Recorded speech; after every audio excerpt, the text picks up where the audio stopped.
Sejam bem-vindos ao canal Terror e Nonsense. Aqui vai encontrar histórias diretos do baú maldito.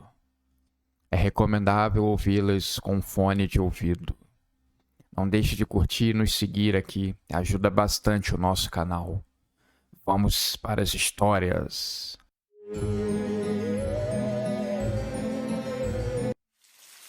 Em um belo dia de outono, a família Oliveira estava de mudança do interior. Cansada de passar perrengue tentando vencer na cidade grande, eles voltaram para a fazenda, agora para cuidar de vez. O velho fazendeiro, pai de Nestor Oliveira, havia falecido e deixado a fazenda de herança. A fazenda era alvo de dezenas de lendas, mas Nestor acreditava que isso acontecia com todas as fazendas. Como ele cresceu nela, estava cansado de ouvir tantas histórias.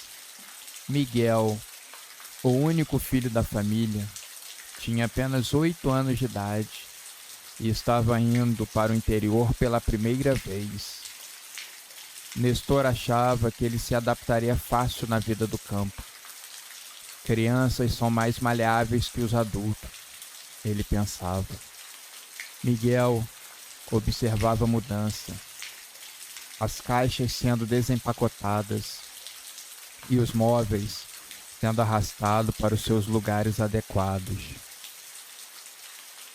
No dia seguinte, com os seus pais distraídos ainda com a mudança e com a limpeza da casa, ela estava imunda e infestada de teias de aranha. Ele aproveitou para dar uma volta pela propriedade, explorar o terreno. Miguel, então, se deparou com um velho espantalo em meio ao campo. Sua roupa de flanela desbotada pelo tempo, mesmo sendo apenas palha e pano. Algo no espantalho parecia vivo aos olhos do garoto, e com uma inocência infantil, Miguel decidiu nomeá-lo de Senhor Palha e começou a conversar com ele diariamente sobre suas aventuras e descobertas na fazenda. À medida que as semanas passavam, Miguel percebeu algo estranho. O espantalho parecia mudar de posição durante a noite. Inicialmente, ele pensou que fossem seus pais tentando pregá-lo uma peça. Mas mesmo perguntando a eles negavam qualquer envolvimento. Eles até se divertiam com a imaginação do filho. Eles, de certa forma, estavam felizes com a rápida adaptação de Miguel.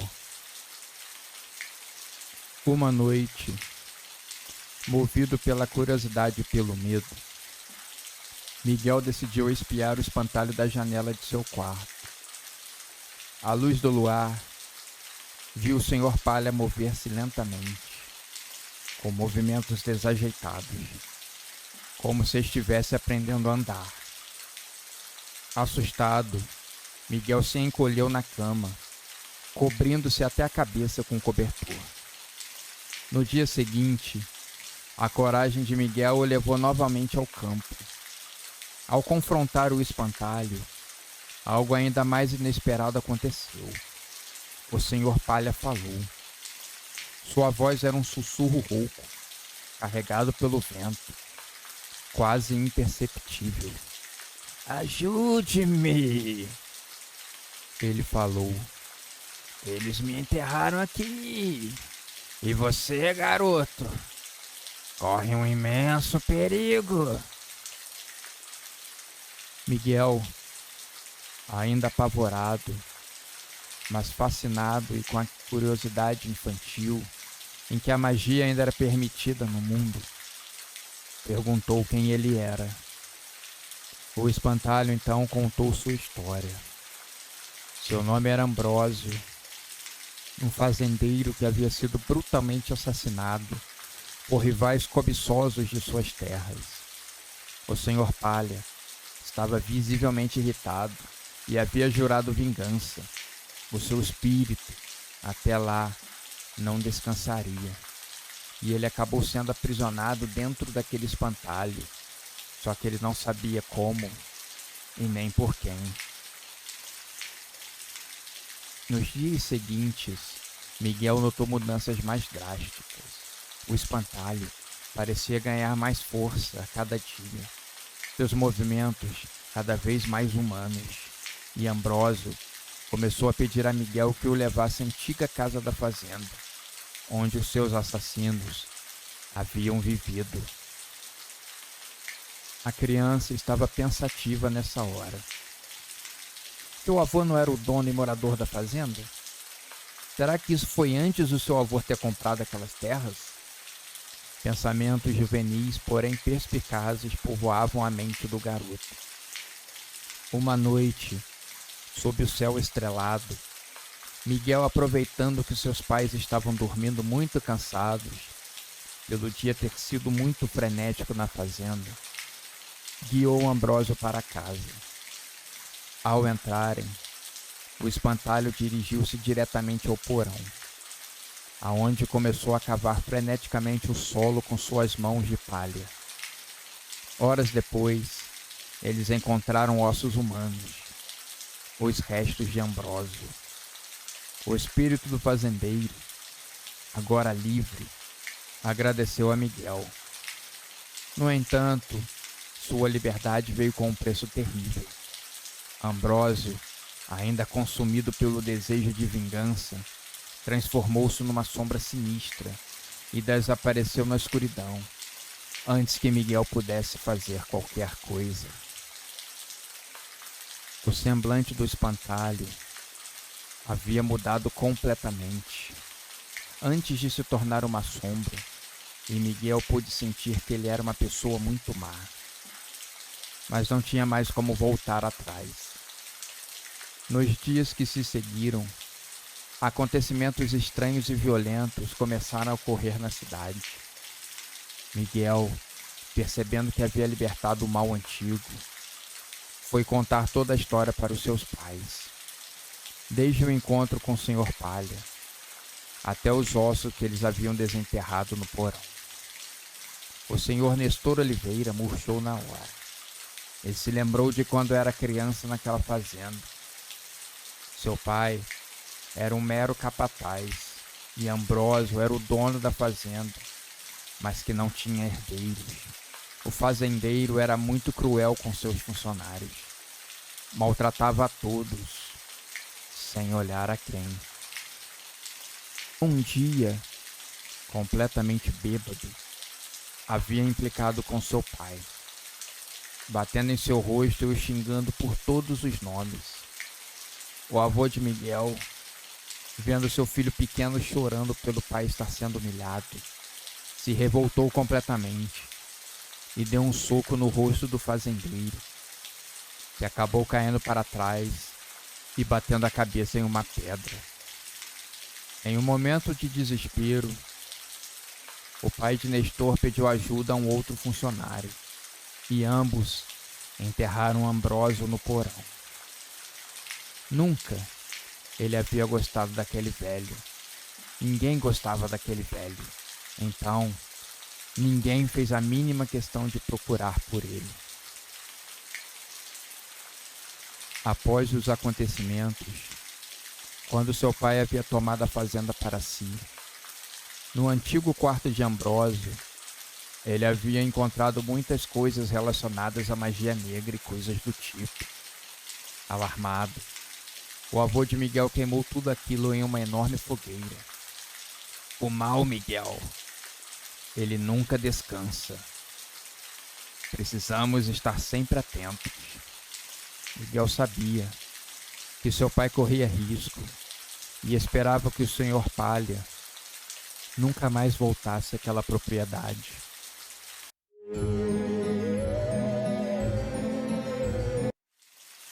Havia uma linda fazenda naquele recanto, protagonista de inúmeras histórias do cinema e do teatro, até que em um dia comum do verão, 2 atores nadavam em uma lagoa com águas cristalinas, e a moça veio desaparecer. uma ótima atriz da sua geração. O mistério em cima do seu desaparecimento perdurou por mais um tempo. As autoridades não revelavam. Talvez não fosse importante.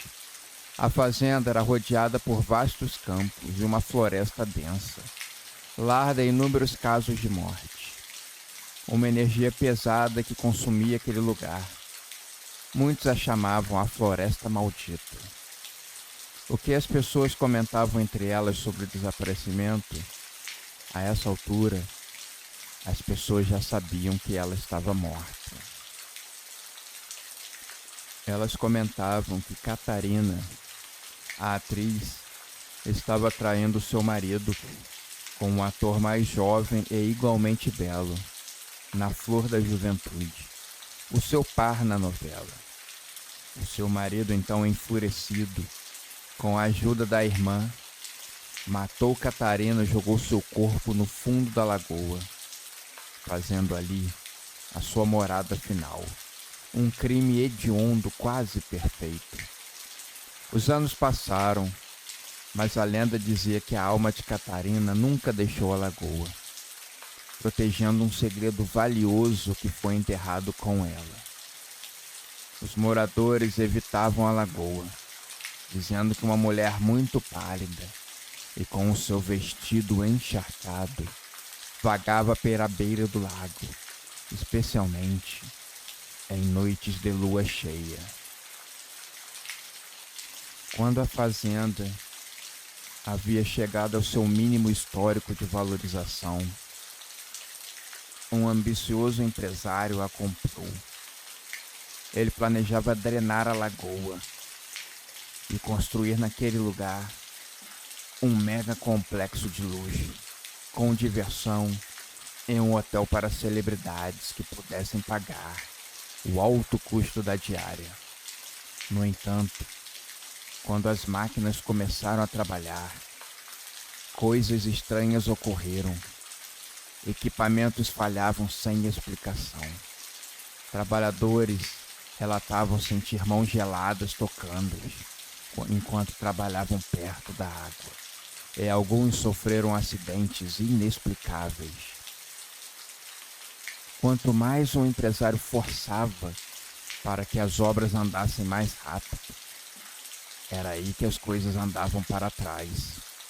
Um dos trabalhadores mais jovens, um dia, enquanto estava trabalhando perto da lagoa, sentiu um toque gelado na nuca e adormeceu. Catarina estava agora nos seus sonhos. Ela começou contando que todas as coisas que falavam sobre seu crime eram mentiras e que esse jovem precisava ir atrás da verdade. O que ela sabia revolucionaria o mundo. Por isso ela pagou com a vida e foi silenciada. Por isso, o seu crime fora encoberto e escolheram seu marido como bode expiatório. Aquele jovem era a última esperança de salvar um enorme segredo que descansava no leito daquele rio. Catarina fez o pobre homem vivenciar os seus últimos minutos. Ele sentiu o aperto na garganta. Ele sufocou quando ela foi afogada ali mesmo na lagoa, e ele acordou sem ar. Mas ele pôde ver no último instante algo mergulhando e se escondendo dentro da lagoa. Ele retirou a camisa e pulou na água. A lagoa era muito funda. Ele não conseguia enxergar o fundo, mas ele precisava saber os segredos que estavam escondidos ali. Aos poucos, dia após dia, mesmo com os acidentes ainda acontecendo, as obras na fazenda continuavam a todo vapor. O empresário, a cada dia mais alegre, e a lagoa, a cada dia mais vazia. Aos poucos, as suas margens iam diminuindo de tamanho. Era muita água ainda que precisava ser drenada. O jovem trabalhador sorrateiramente tentava descobrir o que seu chefe queria com aquela obra. Não descobrindo nada, ele tentava sabotar ao máximo as obras, mas precisava ter cautela. O mínimo descuido ele seria colocado para fora daquele lugar, ou até morto, o que seria muito pior. Catarina, cansada de tentar por meios pacíficos, certo dia agarrou um trabalhador pelas costas e puxou ele para o meio da lagoa, o afogando. Mas mesmo assim, o empresário não se importou. No outro dia, mais um morreu afogado. E o empresário continuava a não se importar. E a obra continuava avançando, o que deixava Catarina alarmada. Seu plano junto com o trabalhador não estava funcionando. Quando finalmente o fundo da lagoa pôde ser visto, um mineral estava escondido no fundo do rio, junto com os restos de Catarina e de alguns trabalhadores que haviam sumido. O mineral místico que era visto atraiu os olhares do empresário, que rapidamente chamou especialistas para darem uma olhada. Que sorte! Acho que vou ficar ainda mais rico com essa descoberta. Que maravilha! Ele pensava. Catarina, então, no seu último esforço, fez o jovem ver o que havia acontecido no dia da sua morte. Ela estava feliz. A gravação da novela já tinha acabado e ela descansava na fazenda. De noite, quando ela passeava pelos campos, uma nave alienígena caiu. A princípio, ela achou que seria um avião de pequeno porte que estivesse caído. Mas quando ela foi até o local da queda, pôde ver que era uma nave espacial. Como? Ela não sabia. Agentes do governo rapidamente apareceram, vindos do nada, e começaram a recolher tudo. Um dos homens a agarrou ali mesmo e a afogou no lago, deixando seu corpo para apodrecer. O que ela viu não poderia ser divulgado. Depois teve todo um trabalho de acobertar o crime. A substância que se encontra no fundo do rio é de origem extraterrestre e o seu contato com os habitantes da Terra pode ser muito trágico. Alguns segredos devem permanecer enterrados e não podem ser divulgados ao mundo. O jovem, então, sabendo de tudo aquilo, enquanto os especialistas não chegavam para investigar o mineral misterioso, na calada da noite, o jovem colocou explosivos no leito do rio e, sem muita cerimônia, explodiu aqueles pedaços alienígenas. Catarina, que havia mudado seu lar para a Floresta Sinistra, permaneceu lá, investigando se ainda existia algum vestígio. O jovem foi preso tentando fugir e teria que se explicar às autoridades. O empresário, chateado com a perda do mineral, continuou seu projeto do complexo. E aonde estão os restos da nave alienígena recuperados? Provavelmente dentro de alguma base secreta que todos nós desconhecemos.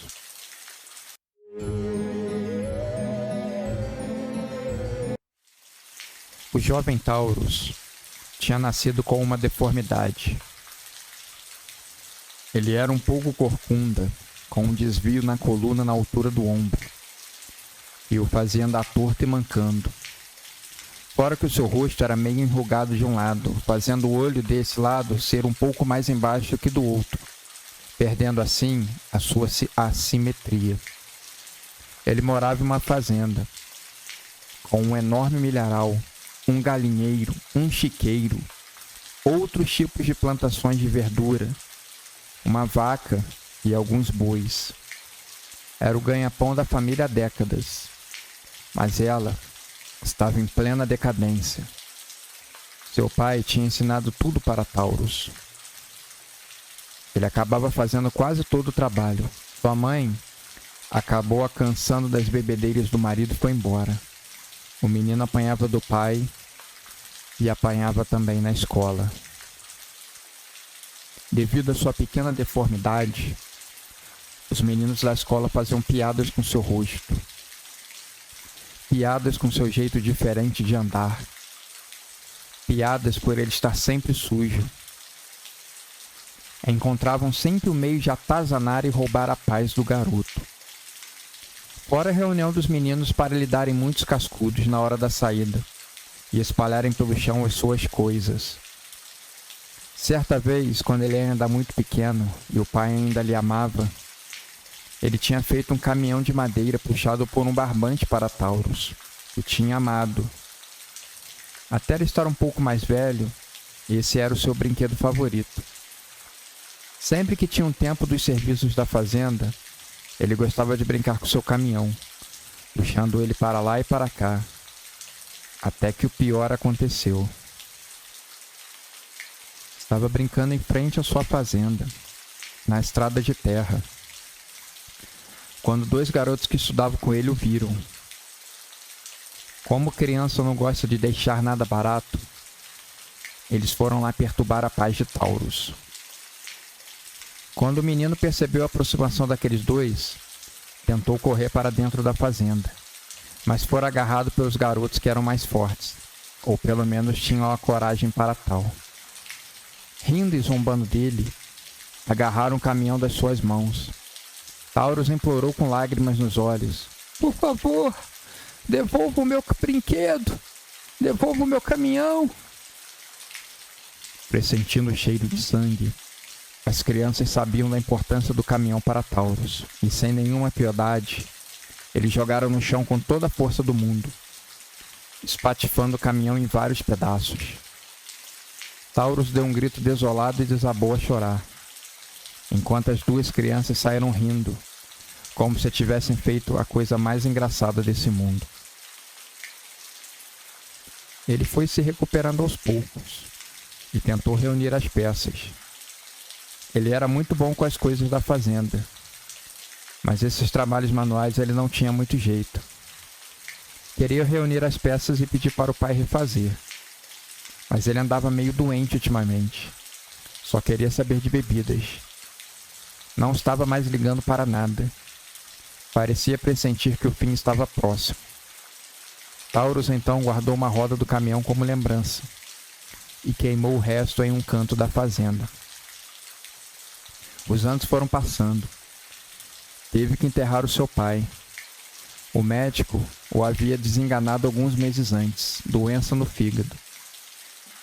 Já trabalhava sozinho na fazenda há bastante tempo.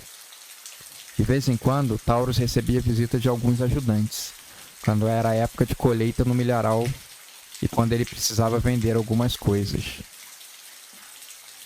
Dessa vez, um homem trouxe uma armadilha para ele. Aqui, você arma ela desse jeito. E essas raposas malditas caem muito fácil. Não tem como escapar, morrem na hora. Essa armadilha pega até ursos. Não que existam ursos nessa região, mas você entendeu a potência disso, não é, jovem? Taurus entendeu e fez que sim. Acabou fazendo negócios com o homem, comprando alguma dessas armadilhas. As raposas estavam dando muito trabalho, arruinando o seu galinheiro. Ele espalhou as armadilhas pelo milharal, sempre tomando cuidado de memorizar a posição delas ou identificá-las no chão. Já imaginava a dor que seria pisando em uma delas. Quando a primeira raposa pisou na armadilha e deu um enorme guinchado antes de morrer, Taurus correu para lá para dar uma olhada. Ficou com os olhos vidrados com a morte daquele animal. Rearmou a armadilha e jogou a raposa longe, em um buraco que ele fez na plantação. Ao longo do dia, outras raposas caíram na armadilha. Uma enorme, essa não tinha morrido na hora, estava sofrendo em agonia. Taurus chegou perto com seu enorme facão de cortar mato e abreviou o sofrimento do animal. Agora as minhas galinhas vão ter paz. Ele gritou para o vento, enquanto enterrava as raposas. Mas nem tudo estava fluindo tão bem. Certas coisas, desde a sua infância, ainda não tinham mudado. Depois de tanto sofrer na escola, ele a abandonou antes de encerrar. Mas os meninos que hoje já estavam adultos não tinham esquecido de Taurus e da sua aparência peculiar. Sempre que se deparavam com ele na cidade, o perseguiam, faziam piadas, lhe davam tapas, enchendo o coração do jovem de rancor e ódio. Hoje, ele viu aqueles 3 jovens bebendo ao longe, em um bar perto da sua fazenda. Sua mente teve alguns pensamentos muito insanos. Precisava fazer tudo funcionar da maneira mais perfeita possível. Uma vingança seria bem-vinda. Era tudo o que o seu coração queria. Talvez uma forma de se libertar de tudo ruim que corroía suas lembranças. Ele passou cambaleando em frente aos jovens, que ficaram olhando para ele. Quando se afastou mais, se aproximando da sua fazenda, ele fez gestos obscenos para eles, que ficaram loucos de raiva, bufaram, até jogar a garrafa de cerveja no chão, e correram na sua direção. Rapidamente, ele se enfiou no milharal. Deixou que eles vissem aonde ele tinha ido se esconder. Os jovens decidiram se espalhar, para ficar mais fácil achar Taurus. Mas o jovem conhecia cada palmo daquele terreno e aonde as armadilhas estavam colocadas. Ficou escondido em um canto e não precisou esperar muito. Um dos jovens pisou na armadilha e deu um grito. Taurus ouviu de onde o grito veio e foi na sua direção. O jovem, preso na armadilha, ele viu sua perna quebrada. A armadilha era forte mesmo. Se serve para urso, imagina para humano. Sem muita cerimônia, assim como tinha feito com a raposa, pegou o seu facão super afiado da bainha, a rodinha do caminhão de madeira presa no cabo como uma lembrança, e abreviou o sofrimento daquela pobre criatura. Poucos minutos depois, ele ouviu mais um grito, depois outro. Não tinham como eles escapar de suas armadilhas. E foi na direção de um, depois do outro. Ele precisava acabar com os seus sofrimentos. Abriu uma vala comum e jogou os 3 jovens, que tinham atormentado sua infância inteira. Será que agora ele poderia ter um pouco de paz no seu coração? Possivelmente sim. Mas agora que ele sentiu o cheiro de sangue, ele vai querer mais.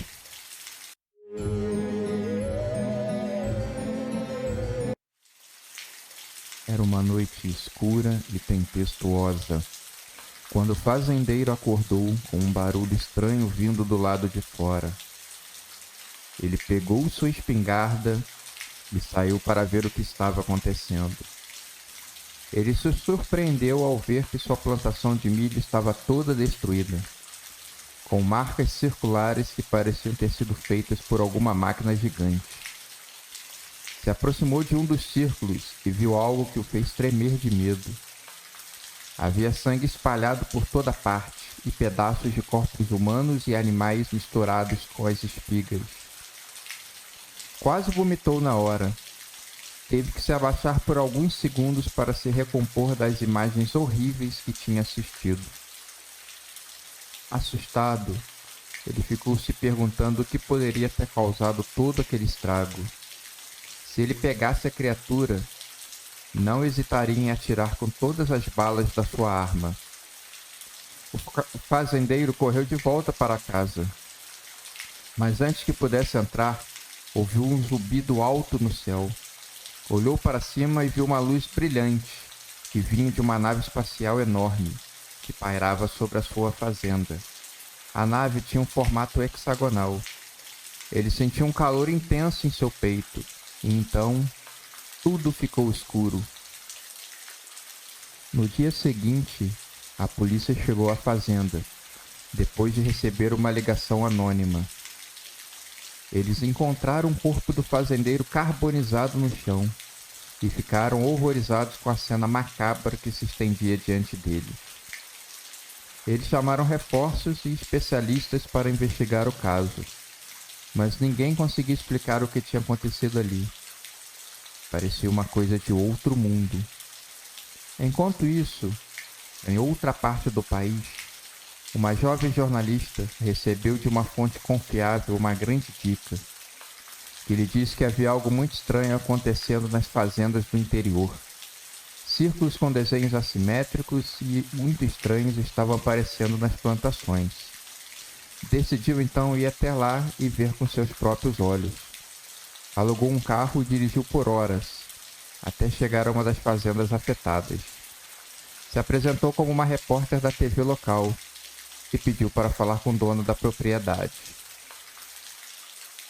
Um fazendeiro, de aspecto doentio, a atendeu desconfiado, mas aceitou conversar. A convidou para entrar e tomar um copo de café com um enorme pedaço de queijo. Ele disse que na noite anterior tinha ouvido um barulho estranho vindo da plantação, e que quando saiu para ver encontrou um círculo misterioso, mas que não havia corpos e nem sangue, embora ele tenha sentido um cheiro acre muito forte no ar. Contou que havia notado também uma luz estranha se afastando nos céus, mas imaginou que pudesse ser algum avião. Vários fazendeiros locais tinham seus próprios jatos. A jornalista ficou curiosa e o fazendeiro a levou para ver a plantação. Ela tirou foto das figuras geométricas complexas. Fascinada com aquilo tudo, percebeu que havia marcas estranhas no chão, como se algo tivesse sido arrastado ali. Perguntou se o fazendeiro tinha alguma ideia do que poderia ser aquilo.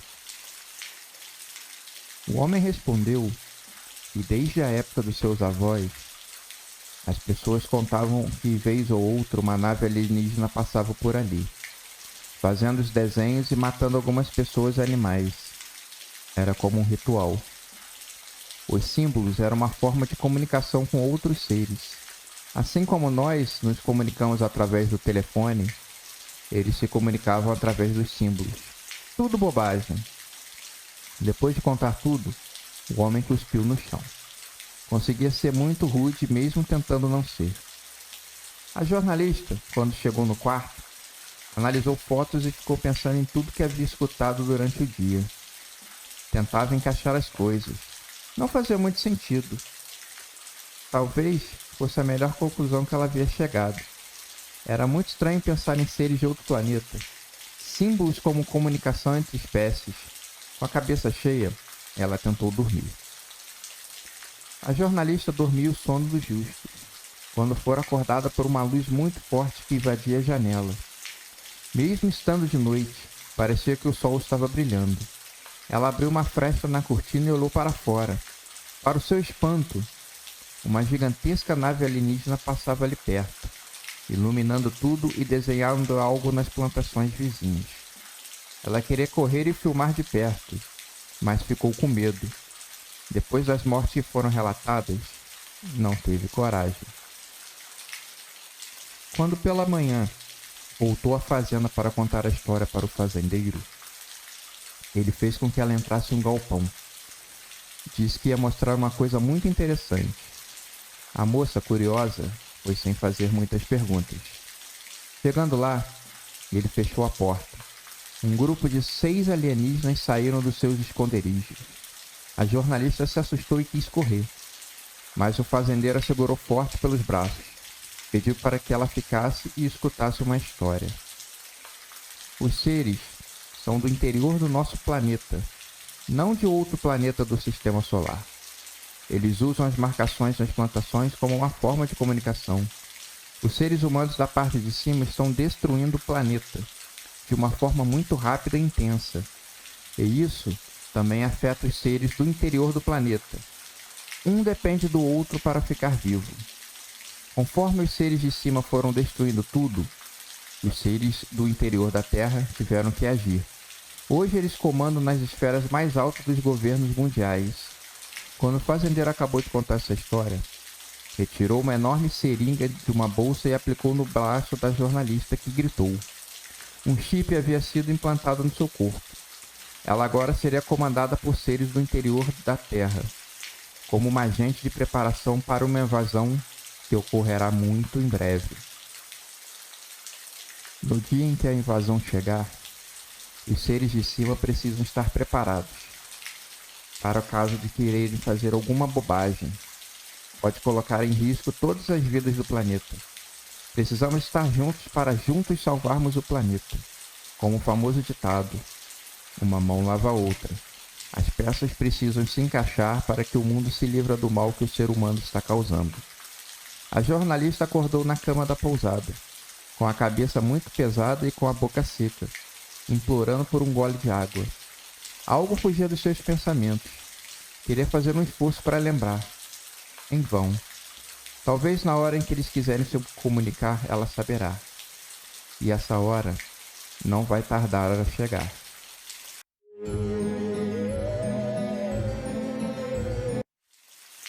Uma propriedade pode ir do luxo ao lixo em pouco tempo. Basta o descaso tomar conta, ou então a pessoa que tomava conta do lugar ir embora. A Fazenda dos Esquecidos era um lugar amaldiçoado, desde a morte do velho Sebastião. A outrora fértil e produtiva fazenda, agora os campos davam lugar a um emaranhado de ervas daninhas. A casa principal, que antes era um símbolo de luxo e riqueza, agora a sujeira tomava conta. A decadência havia chegado cedo demais naquela propriedade. Parecia que o céu estava sempre nublado em cima daquele lugar. O mofo proliferava e alguns cogumelos gigantes pareciam que estavam saindo de dentro de algumas paredes. Era um cenário de filme de terror. Priscila, a neta do seu Sebastião, era a única que restava para cuidar da propriedade.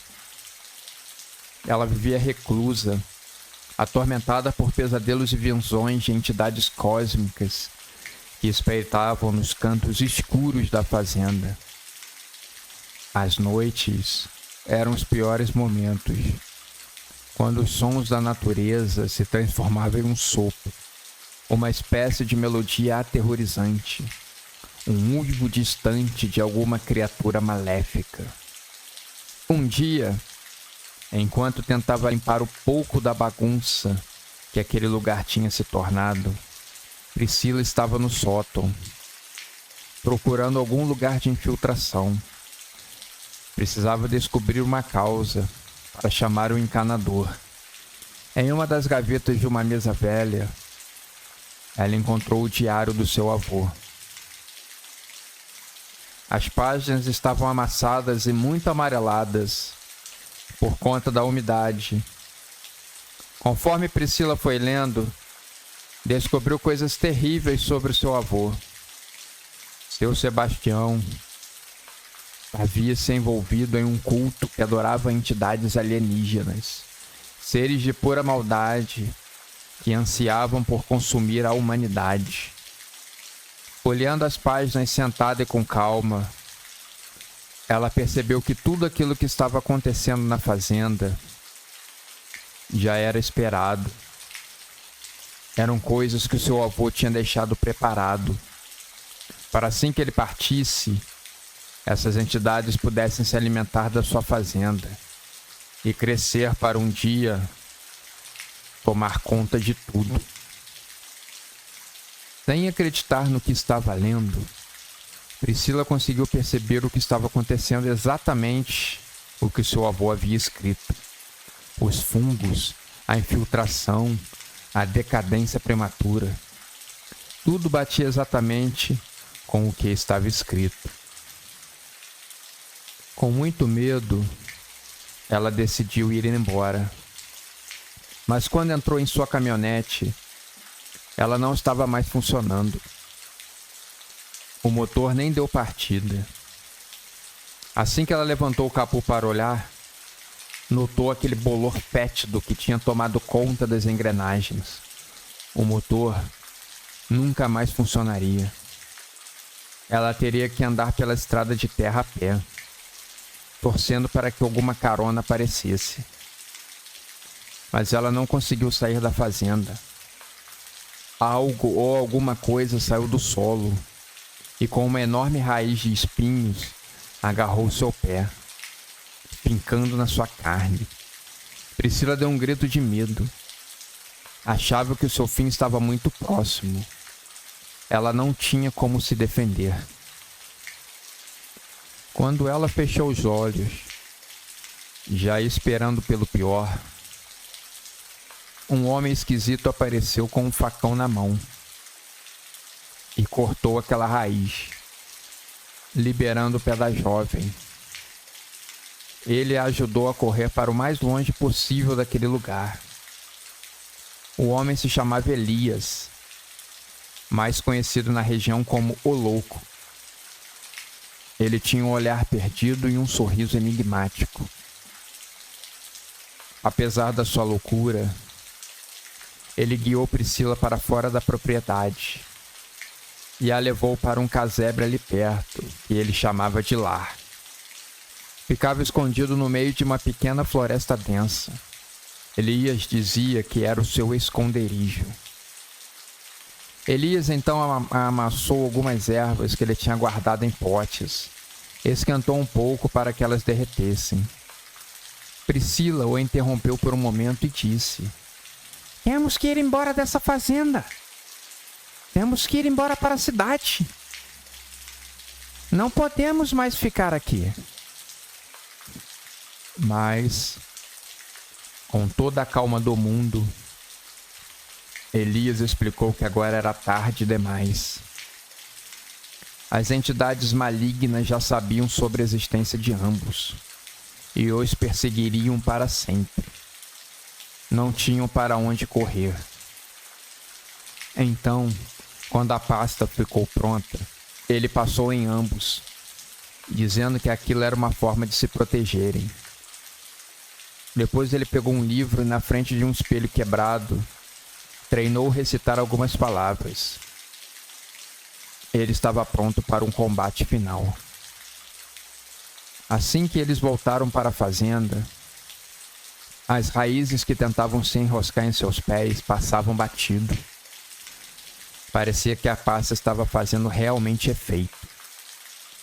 Priscila olhou assustada uma vaca da fazenda voando, entrando em uma espécie de redemoinho e sendo engolida por algo que estava ali e tinha aberto uma espécie de boca gigantesca.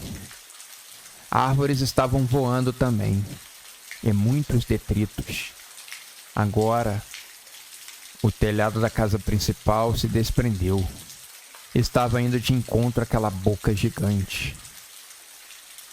Priscila se escondeu atrás de uma árvore, pouco antes dela e Elias serem cercados por entidades malignas.